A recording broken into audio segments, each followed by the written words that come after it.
nous célébrons la dernière scène du Seigneur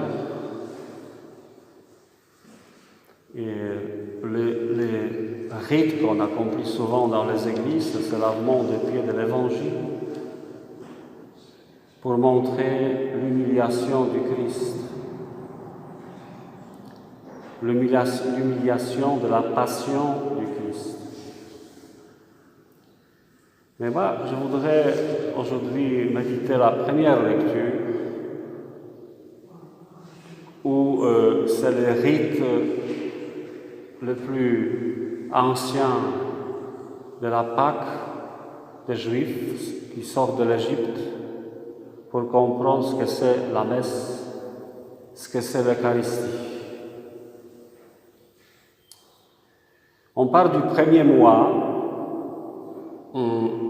qui correspond, dans cette première lecture, qui correspond au moment de l'arrivée du printemps.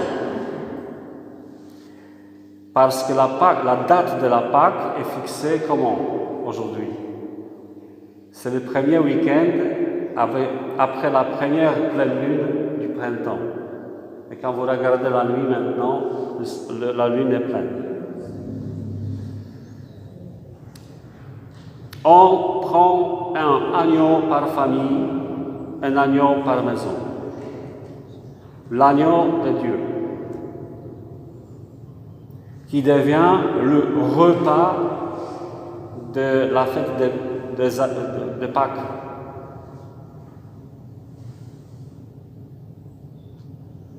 Vous choisirez l'agneau d'après que chacun peut manger. Ce sera une bête sans défaut, un mâle comme Jésus, de l'année. Et le fait que c'est un mâle d'un an, c'est pour dire qu'il est vierge,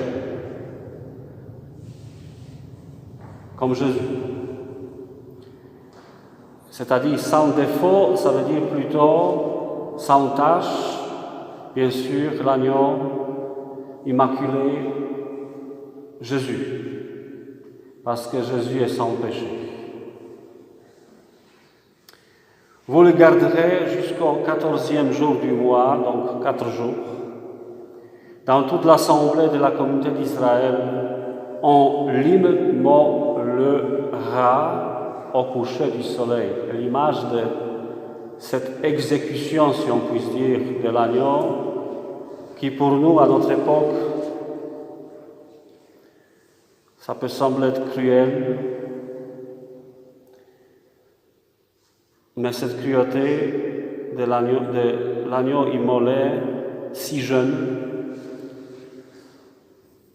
c'est l'image de la cruauté de la passion du Christ.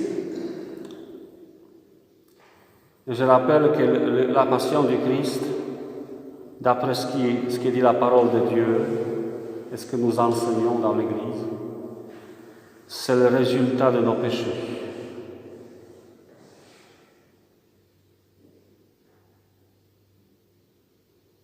Donc, on voit déjà ici le sens de la rédemption du sacrifice du Christ, c'est-à-dire la mort du Christ, la passion que nous commémorons dans les messes, c'est pour racheter nos fautes, nos péchés, c'est-à-dire littéralement payer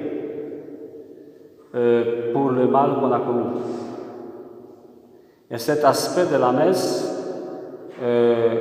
l'aspect sacrificiel ou de rédemption, ça a été beaucoup négligé récemment. On n'a pas parlé beaucoup, c'est plutôt la joie, rencontre, résurrection, ce qui est aussi vrai dans la messe. Mais la messe a justement 2 dimensions. Le sacrifice pour nos péchés, pour la rédemption du monde, pour sauver les alentours, par exemple ce village. Mais c'est aussi la joie de se rencontrer dans la lumière de la résurrection, la fraternité. Les 2. On prendra du sang. Pourquoi du sang? Je ne vais pas entrer dans le détail. à quoi consistait l'immolation de ce pauvre l'agneau. Il y a du sang. Et on mettra sur les deux montants et sur le linteau des maisons où on le mangera. Regardez, parce que c'est dans la famille que ça se fait. Donc forcément dans une maison. Et la porte ici, pourquoi la porte? On le met sur la porte. Parce que la porte, c'est par là que se fait les passages entre le monde intérieur de la maison et l'extérieur. Et on verra que cet extérieur, cette nuit-là de Pâques, la nuit de la sortie des Israélites d'Égypte, c'est la mort, c'est la nuit de la mort. Donc l'agneau, le sang de l'agneau sur la porte, le cadre de la porte, le châssis, c'est pour protéger la famille de la mort. On mangera sa chair cette nuit-là, on la mangera rôtie au feu, l'image du feu qui dévore les sacrifices. Dans l'Ancien Testament, dans le temple de Jérusalem, ça se faisait bien sûr. C'est l'image de Jésus qui est rôti dans la souffrance.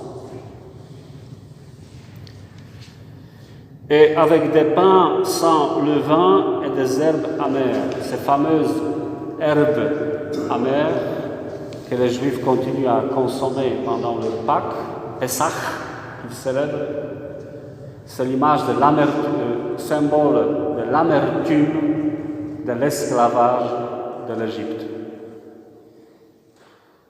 Et d'ailleurs, comme Judas Iscariote, on en parle ici dans l'Évangile,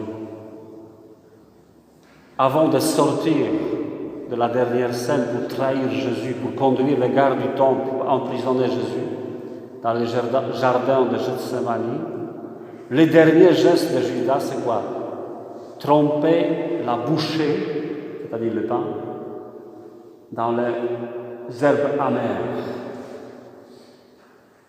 C'est très profond comme ça.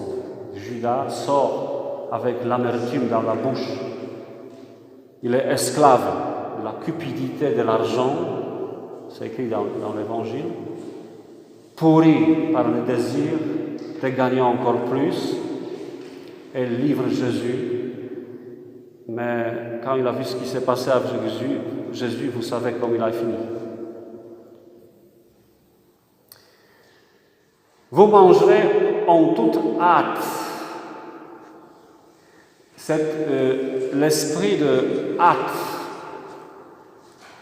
c'est parce qu'on en a marre. C'est pas on en a marre d'être esclave, du péché, des convoitises, du désordre extérieur ou de l'extérieur-intérieur, parce que naturellement, nous tous, nous avons envie d'être libres. Je traverserai le pays d'Égypte cette nuit-là, je frapperai tout premier-né. Ça annonce le passage de l'exterminateur et le sacrifice des premiers-nés d'Égypte, c'est le prix à payer pour la liberté du peuple. Mais en fait, dans cette mort des premiers-nés d'Égypte, il y a le mystère de la mort du Christ. Voilà, c'est pas trop agréable de parler du sacrifice, mais c'est comme après la naissance de Jésus, Hérode immole les enfants de Bethléem. Regardez, c'est incroyablement cruel.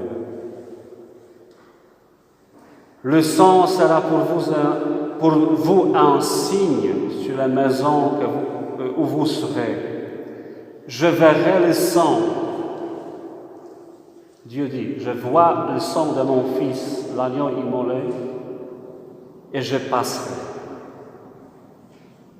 Et si nous sommes aspergés par le sang du Christ, c'est-à-dire par l'Eucharistie, par les communions au corps du Christ, c'est comme si on était épargné, non, protégé, immunisé contre la mort. est vraiment libre. Est vraiment libre. L'homme qui a peur, qui n'est pas bien en soi, ne peut pas être heureux. Donc, que cette messe, ces messes, en cette fête de l'Eucharistie et de sacerdoce, parce qu'il n'y a pas de messe sans prêtre. L'Eucharistie, où le prêtre dit « Prenez, c'est mon corps, c'est mon sang ». Vous savez que dans ce mystère du sacerdoce, ministériel dans l'Église, quand le prêtre le dit, il ne dit pas seulement ça pour le Christ. Le prêtre doit le dire pour soi-même aussi. C'est mon corps et c'est mon sang pour vous. Comme dit l'Évangile, il les aima jusqu'au bout. C'est pas ça. Et je vous jure, c'est parfois difficile.